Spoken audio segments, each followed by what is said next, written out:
Assalamualaikum warahmatullahi wabarakatuh. Oke, seperti biasa sebelum dilanjutkan cerita pedang King Dao-nya, bantu Mimin tekan tombol like dan berkomentar. Juga terima kasih sudah dan sebelumnya. Gas. Bab 1451. Saya memiliki dukungan yang kuat. Di dalam aula, semua orang sangat bersemangat setelah minum. Seolah-olah mereka bisa memasuki lemari dan mengendalikan alam semesta Guangxuan besok. Ye Guan sedang menonton dengan tenang di tengah kerumunan. Dia harus mengakui bahwa dia sedikit terkejut. Faktanya, dia tahu bahwa pasti akan ada suara-suara penentang di alam semesta Guangxuan. Oleh karena itu, dia telah mengantisipasi Shen Yi dan yang lainnya serta orang-orang di depannya. Lagi pula, ia ingin menegakkan ketertiban, dan menegakkan ketertiban berarti melakukan reformasi. Sepanjang dinasti, reformasi apapun pasti akan memengaruhi kepentingan sekelompok orang, dan kelompok orang itu tentu tidak akan tinggal diam. Alasannya dia terkejut adalah karena orang-orang di depannya benar-benar ingin mengendalikan kabinet.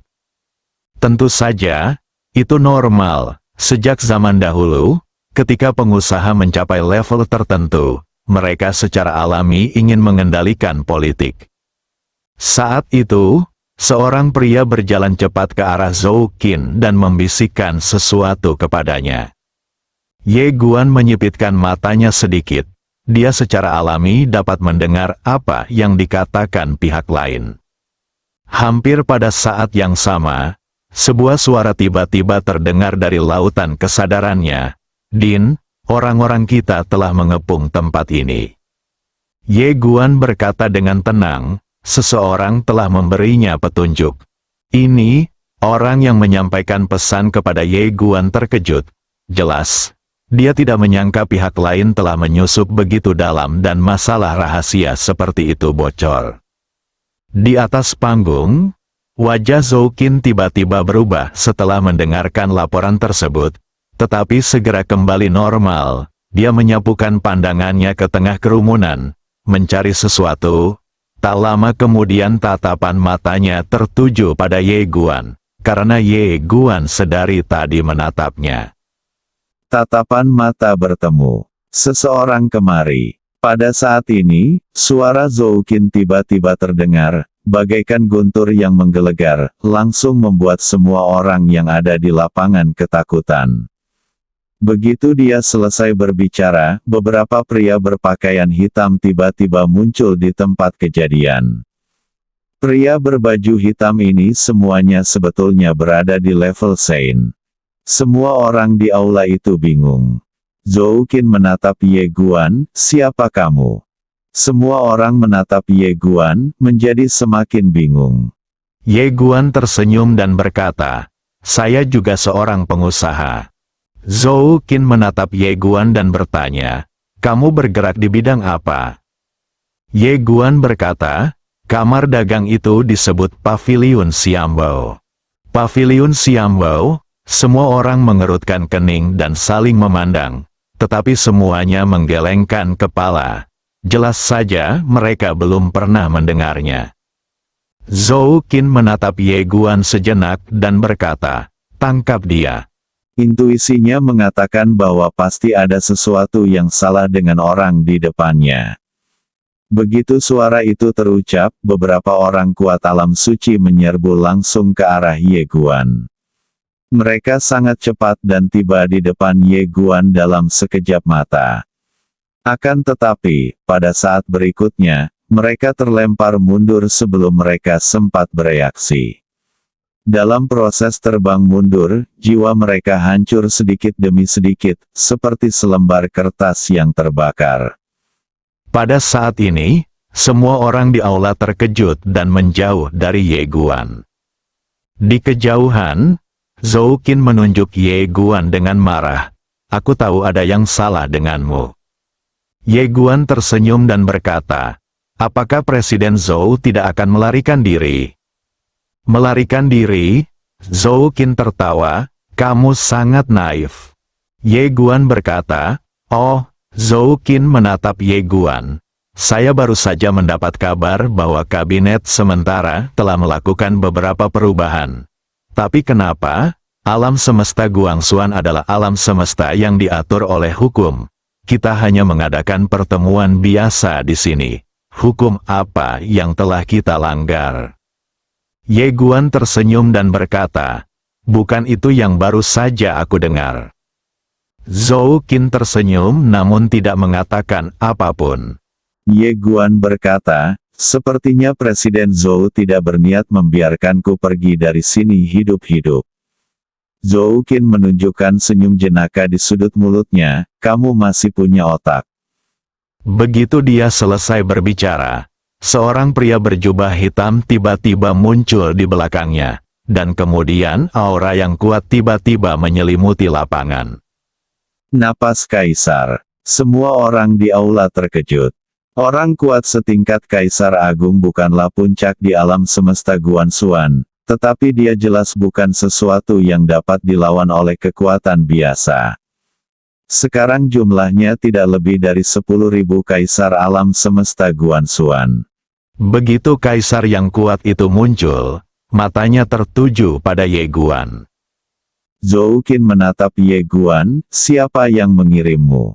Jika kau memberitahuku, aku bisa membuat kematianmu lebih menyakitkan. Ye Guan berkata, saya memiliki pendukung yang kuat. Candaan.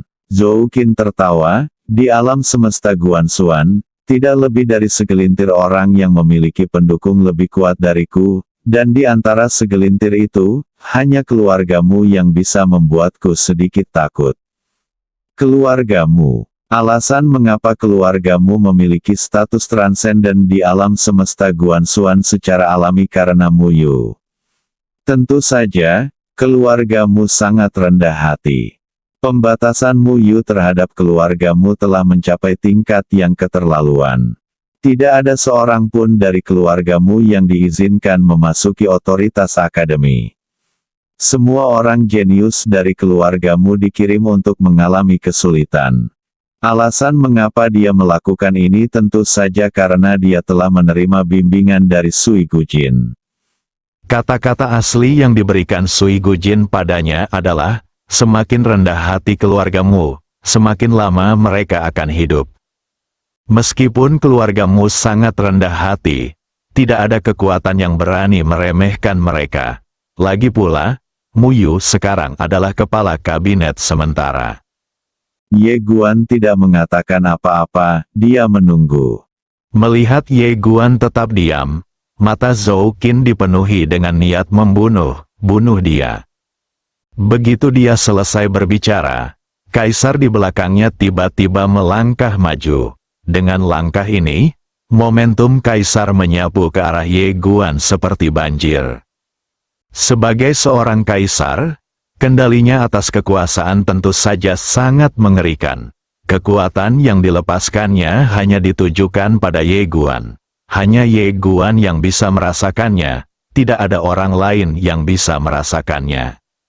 Namun, Ye Guan tidak menghindar atau menghindar. Ketika kekuatan itu tiba di depannya, tiba-tiba kekuatan itu menghilang tanpa suara. Melihat pemandangan ini, sang Kaisar jelas tercengang. Zhou Qin mengerutkan kening dan menatap Kaisar Agung, jangan menahan diri. Kaisar yang berkuasa itu terdiam sesaat, dan sesaat kemudian, dia berbalik dan lari.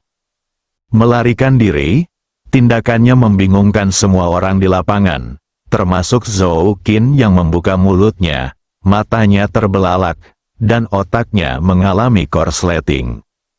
Pada saat ini, Kaisar telah meninggalkan kota Guangxuan. Dia jadi gila. Zhou Qin bodoh, tapi dia tidak bodoh. Begitu dia bergerak tadi, dia sudah merasakan teror lawan. Kekuatannya seperti setetes air di lautan ketika mendekati pihak lain. Pihak lainnya benar-benar tak terduga. Kekuatannya pasti jauh melampaui miliknya. Dan di alam semesta Guangxuan ini, siapapun yang kekuatannya jauh melebihi dirinya, pasti bukan orang biasa, meski hanya dipikir-pikir. Jika kau tidak lari sekarang, kau tidak akan tahu bagaimana kau mati. Di dalam istana, Zhou Qin masih agak lambat bereaksi. Baru beberapa saat kemudian dia menghadapi kenyataan. Kaisar yang berkuasa, yang telah menghabiskan banyak uang untuk mengundangnya, benar-benar melarikan diri. Ekspresi wajah Zhou Qin sangat jelek. Sialan, kamu nggak punya moral sama sekali. Pada saat ini, beberapa orang di lapangan telah menyadari bahwa ada sesuatu yang salah. Kaisar yang agung dan berkuasa itu melancarkan aksinya, lalu melarikan diri. Hanya ada satu kemungkinan, entah kekuatan pemuda di depannya jauh melampaui kaisar, atau identitas pemuda di depannya sangat luar biasa. Memikirkan hal ini, beberapa orang di lapangan berbalik dan lari tanpa ragu-ragu. Namun sekarang sudah terlambat. Pada suatu saat, dua penjaga Guansuan muncul di pintu. Melihat pemandangan ini, beberapa pengusaha langsung pucat pasi dan menoleh ke Zhou Qin di atas panggung untuk meminta bantuan. Zhou Qin tetap tenang. Dia menatap Ye Guan dan berkata, dia benar-benar memanggil dua pengawal Guansuan. Menarik. Setelah berkata demikian, dia menghancurkan sebuah token. Ye Guan tidak menghentikannya, dia terus menunggu. Jika ada sesuatu yang harus ditangani, maka hal-hal tersebut harus diberantas untuk selamanya. Zhou Qin tiba-tiba melihat ke arah para pedagang di lapangan dan berkata, semuanya, jika kalian ingin selamat, kalian harus menyingkirkan orang ini terlebih dahulu. Sambil berbicara dia menunjuk langsung ke arah Ye Guan. Semua orang memandang Ye Guan. Zhou Qin melanjutkan, orang ini berasal dari Akademi Guansuan. Jika kita tidak menyingkirkannya, dengan kesaksiannya, semua orang akan mati hari ini. Hanya dengan menyingkirkan orang ini, akademi ini bisa dibiarkan tanpa bukti apapun. Oleh karena itu, yang harus kalian lakukan sekarang adalah mengerahkan seluruh kekuatan kalian untuk menyingkirkannya. Di dalam aula, wajah semua orang berangsur-angsur berubah dari panik menjadi ganas. Zhou Qin menambahkan, semuanya, jangan buang-buang waktu. Kekuatan di belakangku sudah mulai bergerak di kabinet sementara untuk memberi kita waktu. Kita harus berurusan dengan orang ini sebelum kabinet sementara tahu tentang ini. Begitu kata-kata ini diucapkan, semua orang di lapangan berhenti ragu-ragu dan mulai mengaktifkan catatan transmisi suara dan memobilisasi koneksi mereka sendiri. Mereka yang bisa datang ke sini tentu bukan pengusaha biasa. Mereka secara alami memiliki jaringan koneksi di belakang mereka. Pada saat ini, mereka mulai menggunakan koneksi mereka sendiri, dan kekuatan ini tentu tidak bisa diremehkan. Akibatnya, banyak sekali orang kuat di kota Guansuan mulai bergegas menuju paviliun Xianyun. Di dalam aula utama, di atas panggung, Zhou Qin menatap Ye Guan, aku sedikit penasaran dengan identitas aslimu. Ye Guan tidak menjawab, dia masih menunggu. Pada saat ini, sebuah suara tiba-tiba terdengar dari lautan kesadarannya, Din, kami telah mengetahui latar belakangnya. Ye Guan menggelengkan kepalanya, sudah terlambat. Mulai sekarang, kalian semua penjaga rahasia akan tetap di tempat dan menunggu perintah. Di luar, seorang pria berpakaian hitam langsung pucat, tetapi dia tidak berani mengatakan apa-apa dan perlahan berlutut. Di belakangnya, lebih dari 100 orang juga berlutut. Penjaga tersembunyi. Ini tidak didirikan oleh Sui Gujin, tetapi oleh Mu Yu. Sui Gujin tidak ikut campur di beberapa departemen akademi karena tidak perlu. Saat dia ada di sana, Departemen Intelijen Jiutu bisa melihat semuanya, tapi begitu dia pergi, akademi hanya bisa mendirikan departemen intelijen baru. Tapi sekarang bagi Ye Guan, departemen intelijen ini tidak diragukan lagi sangat tidak memenuhi syarat. 1 jam telah berlalu sejak kejadian itu terjadi, dan butuh 1 jam untuk mengetahui asal-usul sebenarnya dari Zoukin. Ini bukan sekadar masalah kemampuan, tetapi juga masalah orang-orang di dalamnya.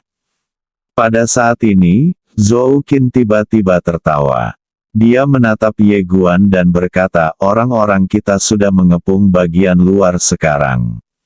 Kematianmu sudah dekat. Saat dia mengatakan hal itu, ekspresinya tiba-tiba berubah agak ganas, potong dia untukku.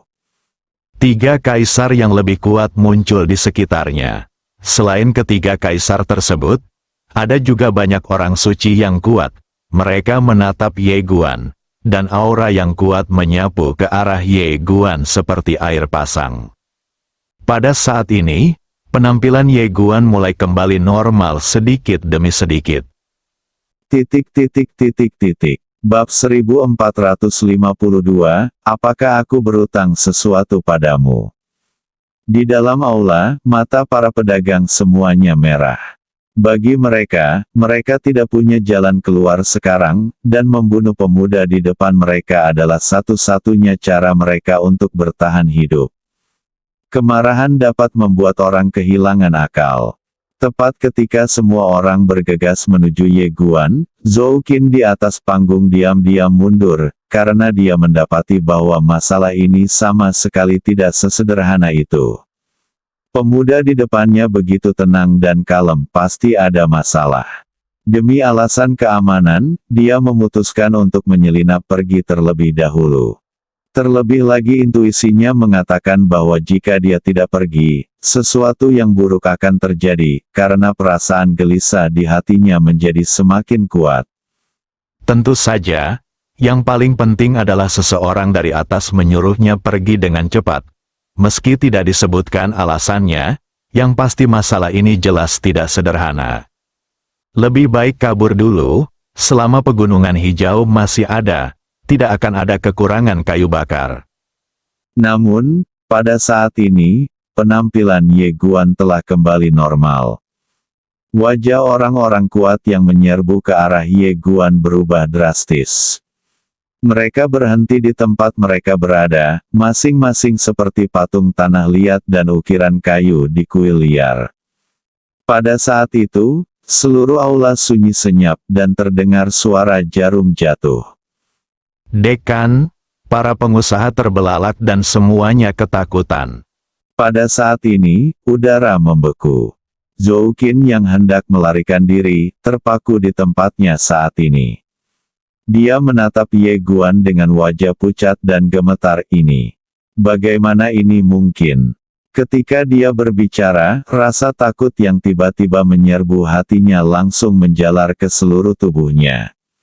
Di tengah ketakutan yang amat sangat, dia tiba-tiba punya ide, menunjuk ke arah Ye Guan dengan marah, dan meraung histeris, bunuh dia palsu, dia berani berpura-pura menjadi dekan, dia pantas dibunuh bersama seluruh klannya. Dekan palsu, orang-orang kuat yang awalnya berhenti itu saling memandang. Pada saat ini, hampir 100 orang tiba-tiba bergegas masuk dari pintu di kejauhan, dipimpin oleh Mu Yu, dan di belakangnya semua adalah anggota kabinet sementara. Ketika melihat orang-orang ini, darah di wajah semua orang di aula itu tampak terkuras habis dalam sekejap, dan semua orang menjadi sepucat kertas. Pada saat ini, secerca harapan terakhir di hati mereka menghilang, dan beberapa orang yang tidak memiliki kemauan keras pun jatuh ke tanah dan pingsan. Mu Yi memimpin semua orang ke Ye Guan dan mereka semua berlutut.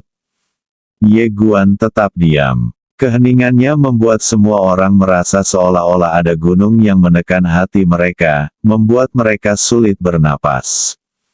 Setelah waktu yang lama, Ye Guan tiba-tiba menatap Mu Yu yang berada di depan dan berkata, "Bangun." Mu Qi perlahan berdiri, wajahnya dingin dan amarah di tubuhnya seperti gunung berapi yang akan meletus, tetapi karena Ye Guan Zai, dia memaksakan diri untuk menekannya. Setelah mengetahui apa yang terjadi di sini, dia hampir menjadi gila. Pemberontakan. Dia tahu bahwa ada banyak kekuatan di alam semesta Guanxuan yang diam-diam berperang melawan akademi demi kepentingan mereka sendiri, tetapi dia tidak menyangka bahwa orang-orang ini benar-benar telah berkembang hingga ke titik pemberontakan. Ini benar-benar membuatnya tertawa. Benar-benar sekelompok orang bodoh. Mu Yi tiba-tiba berkata, ini masalahku. Pada titik ini, tidak ada gunanya membuat alasan. Sebagai Menteri Utama Kabinet sementara, dia tidak bisa lepas dari kesalahan. Ye Guan berkata, jangan bicarakan masalah ini untuk saat ini. Sambil berkata demikian, dia memandang Zhou Qin di kejauhan. Pada saat ini, kaki Zhou Qin sudah gemetar. Semakin banyak pedagang di aula itu yang terjatuh ke tanah. Kegembiraan dan keberanian sebelumnya telah lenyap tanpa jejak, dan digantikan oleh rasa takut yang tak berujung.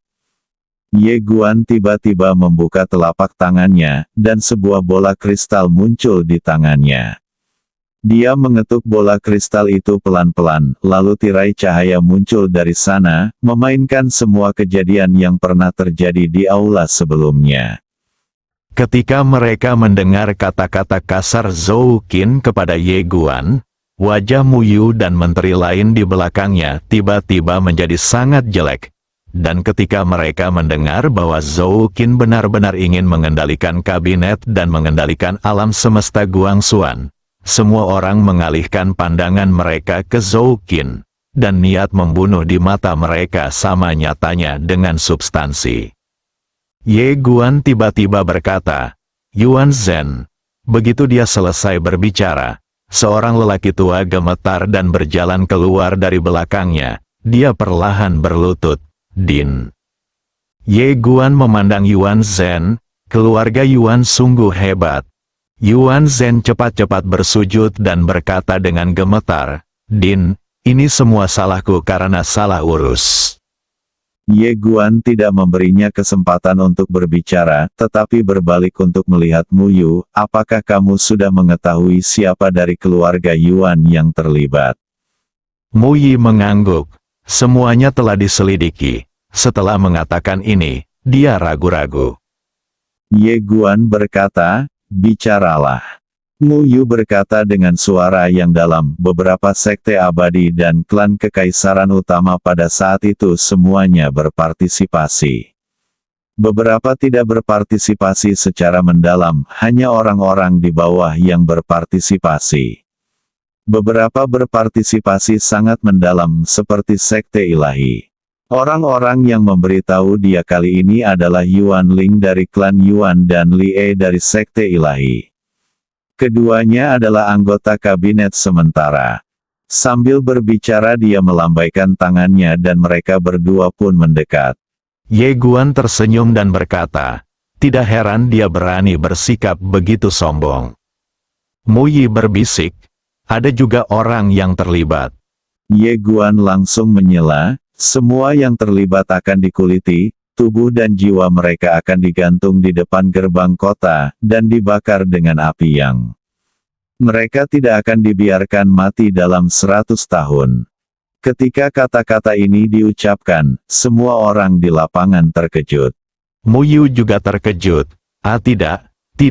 Zhou Qin tiba-tiba berteriak. Bahkan jika itu pengkhianatan, menurut metode Guangxuan, itu hanya pemenggalan kepala. Kau. Ye Guan tiba-tiba membuka telapak tangannya, dan sebuah buku Guanxuan Fa muncul di tangannya. Dia mengambil pena dan segera menulis di atasnya. Setelah beberapa saat, dia menatap Zhou Qin, Guanxuan Fa telah direvisi. Apakah Anda memiliki pertanyaan lain? Ayo, saya bisa menuliskannya sekarang. Setiap orang tiran. Zhou Qin meraung, kau seorang tiran, kau seorang tiran. Pada saat ini, dia tahu dia tidak bisa lolos dari kematian, jadi dia mulai mengumpat. Ye Guan melambaikan tangannya, dan seorang pria berpakaian hitam muncul di tempat kejadian. Mereka langsung membawa Zhou Qin pergi. Ye Guan tiba-tiba bertanya, apakah kamu tidak mendengar dengan jelas apa yang aku katakan? Semua orang memandang Ye Guan, dan Ye Guan berkata, semua orang yang terlibat. Sembari berbicara, dia melirik para pengusaha yang berlutut di lapangan. Hanya dengan sekali pandang saja, banyak pengusaha yang awalnya berharap sukses langsung pingsan ketakutan. Beberapa pria berpakaian hitam muncul dan bergegas menuju para pengusaha itu. Ye Guan menambahkan, daftarkan semuanya, dan sita semua properti dan kekayaan mereka. Tak lama kemudian, semua pedagang diseret pergi seperti anjing mati. Ye Guan memandang Yuan Zhen di depannya dan pemimpin Shenzong Shenyong yang baru saja tiba. Keduanya berlutut di tanah, tidak berani berbicara. Ye Guan menatap mereka berdua. Zhou Qin bahkan bukan orang suci. Aku tidak percaya dia punya kekuatan sebesar itu. Aku akan memberimu satu kesempatan terakhir untuk mengaku. Keduanya masih tidak berbicara. Ye Guan tiba-tiba merentangkan telapak tangannya, dan kekuatan misterius langsung menyelimuti mereka berdua. Dalam sekejap ingatan mereka berdua terbaca paksa olehnya. Setelah beberapa saat, Ye Guan menarik tangannya, dan Yuan Zhen berkata dengan wajah pucat, "Din, aku." Ye Guan menggelengkan kepalanya, sudah terlambat. Sambil berbicara dia menunjuk, dan sepotong kain muncul di hadapannya. Dia menggunakan tangannya sebagai pena untuk menulis, dan segera, ratusan nama muncul di tangannya. Ye Guan berkata, semua orang dalam daftar ini akan segera dieksekusi oleh Ling Qi. Seorang pria berpakaian hitam muncul di depannya, memberi hormat dengan hormat, dan kemudian mengambil daftar tersebut. Yuan Zhen tiba-tiba berkata, "Dekan, klan Yuanku telah mengikutimu sejak awal. Meskipun kami tidak memiliki prestasi, kami telah bekerja keras. Sekarang, apakah kau akan menyingkirkanku?" Dia tahu bahwa jika dia tidak memperjuangkannya sekarang, dia akan benar-benar mati, jadi dia tidak takut lagi. Lancang. Mu Yu tiba-tiba bertanya, Yuan Zhen, apa maksudmu dengan tidak ada prestasi tetapi kerja keras? Dulu di 10 tanah terlantar, sebelum kau bertemu dengan dekan, apa yang dimiliki klan Yuanmu? Bahkan tidak ada kaisar agung. Dan bagaimana dengan sekarang? Klan Yuanmu memiliki 6 kaisar agung. Tanpa dekan, apakah keluarga Yuanmu masih dapat menghasilkan kaisar agung? Ye Guan berkata dengan tenang, tidak perlu menjelaskan begitu banyak padanya. Pria berpakaian hitam itu segera menyeret keduanya pergi. Yuan Zhen tiba-tiba tertawa muram. "Mu Yu, keluarga Mu juga akan menghadapi hari ini cepat atau lambat. Tunggu saja. Tunggu saja." Shenyong tiba-tiba berkata, "Din, aku tahu aku telah melakukan kejahatan besar. Tapi ada sesuatu yang ingin kukatakan dan tidak dapat kuungkapkan." Ye Guan menatap Shenyong dan berkata, "Bicaralah." Shenyong menatap Ye Guan. Sejak berdirinya akademi, mengapa hanya menggunakan Mu Yu? Ye Guan berkata, apakah Kaisar Shenzong tidak punya seseorang di kabinet? Shenyong berkata dengan suara yang dalam, "Ya, tapi tidak ada keluarga yang memiliki kekuatan sebesar keluargamu." Ye Guan tiba-tiba bertanya, "Apakah aku berutang padamu?" Shenyong tercengang. Ye Guan menatap Shenyong dan berkata, "Tuan Shenyong, aku ingin bertanya padamu. Apakah aku, Ye Guan, berutang sesuatu padamu?" Shenyong tercengang. Ye Guan tersenyum dan berkata, "Aku, Ye Guan, ingin mendirikan sebuah ordo. Tetapi itu tidak berarti kau dapat menggunakan ordo ini untuk mengancamku. Dari 10 tanah terlantar hingga sekarang, bukankah sudah cukup bahwa aku telah memberimu beberapa sekte abadi dan klan kekaisaran yang besar? Tentu saja, aku dapat memahami bahwa orang-orang seperti ini, dan tidak akan pernah mudah merasa puas. Ketika mereka mendapatkan sesuatu yang baik, Mereka menginginkan sesuatu yang lebih baik dan lebih banyak lagi. Tetapi, Master Sekte Sen Yong, kau tampaknya telah melupakan satu hal, yaitu, aku, Ye Guan, tidak berutang apapun padamu. Selagi dia berbicara, dia melirik semua orang di lapangan. Seseorang pernah berkata kepadaku bahwa orang-orang itu tamak dan akan selalu membalas kebaikan dengan kebaikan. Sangat sedikit orang yang benar-benar tahu bagaimana cara membalas kebaikan. Aku telah mengingat hal ini, tetapi aku tidak menyangka hal itu akan terjadi padaku secepat ini. Seperti yang telah kukatakan sebelumnya, aku, Ye Guan, tidak berutang apapun kepadamu. Aku mendirikan ordo ini karena cita-citaku, bukan karena aku ingin menggunakan ordo ini untuk menahan diri. Jika seseorang ingin menggunakan ordo ini untuk menahanku, maka aku hanya dapat mengatakan kepadanya bahwa dia sepenuhnya salah. Setelah berkata demikian, dia berbalik dan berjalan menuju pintu. Hari ini aku ingin semua orang mengerti bahwa di alam semesta Guanxuan, mereka yang berbuat baik akan diberkahi, dan mereka yang berbuat jahat akan dihukum dengan malapetaka. Begitu dia selesai berbicara, separuh Guangxuan Fa di tangannya berubah menjadi merah darah. Tidak hanya itu, setengah dari Order Sword Intent di sekelilingnya juga berubah menjadi merah darah saat ini. Kebaikan besar dan kejahatan besar adalah satu. Pada saat ini, perintahnya melangkah maju.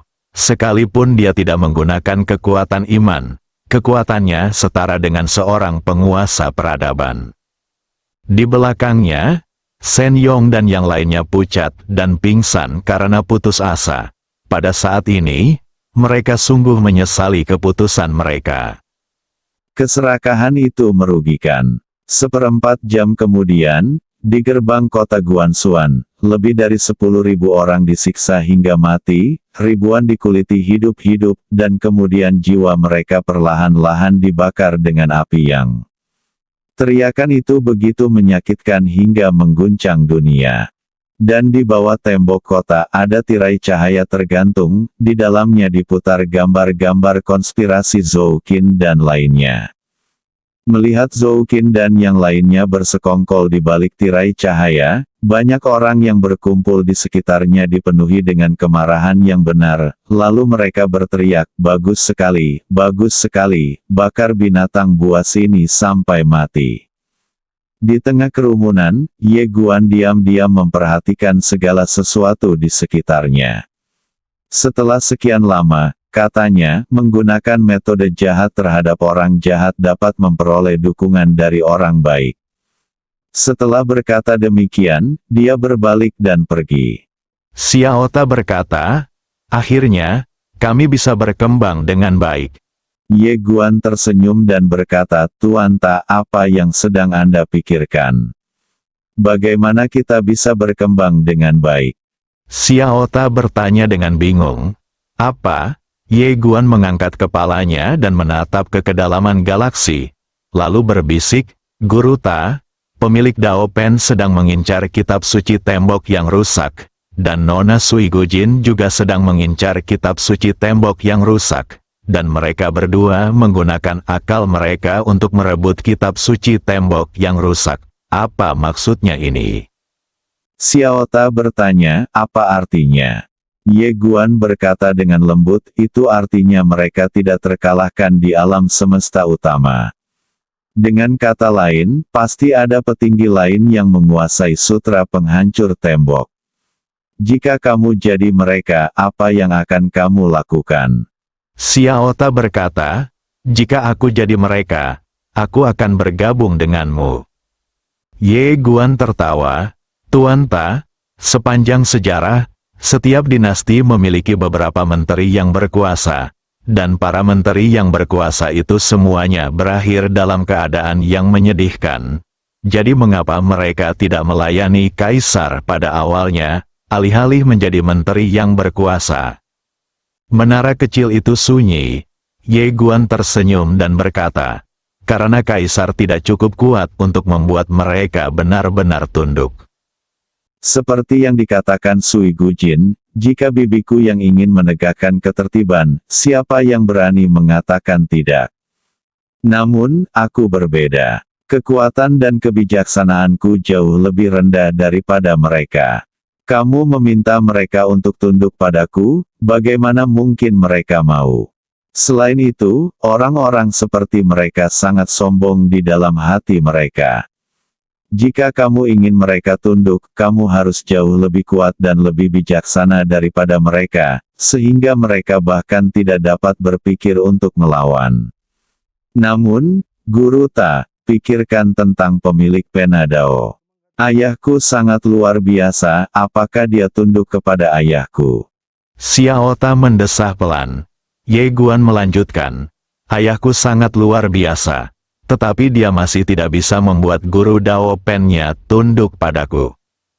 Beraninya aku berpikir bahwa dia akan tunduk padaku. Jika aku menggunakan bibiku untuk mengancamnya, pertama-tama, bibiku pasti tidak akan melakukan hal seperti itu, karena bibiku lebih sombong daripada mereka. Jika aku meminta bibiku untuk melakukannya, itu berarti aku bodoh, yang akan mengecewakan bibiku dan membuat guru Dao Pen-nya memandang rendah diriku. Xiao Ta bertanya, bagaimana dengan Sui Gujin? Tidak ada perasaan apapun antara kamu dan dia. Ye Guan tersenyum tipis, Tuan Ta, apa pendapatmu tentang Nona Sui Gujin? Xiao Ta berkata, sangat mengesankan. Ye Guan mengangguk. Dia orang yang sangat berkuasa, bagaimana dia bisa jatuh cinta pada seorang pria dengan begitu mudahnya? Xiao Ta berkata, tapi Nona Jingzhao menyukaimu. Ye Guan berkata, karena aku adalah Kaisar Agung. Xiao Ta tercengang. Bersambung.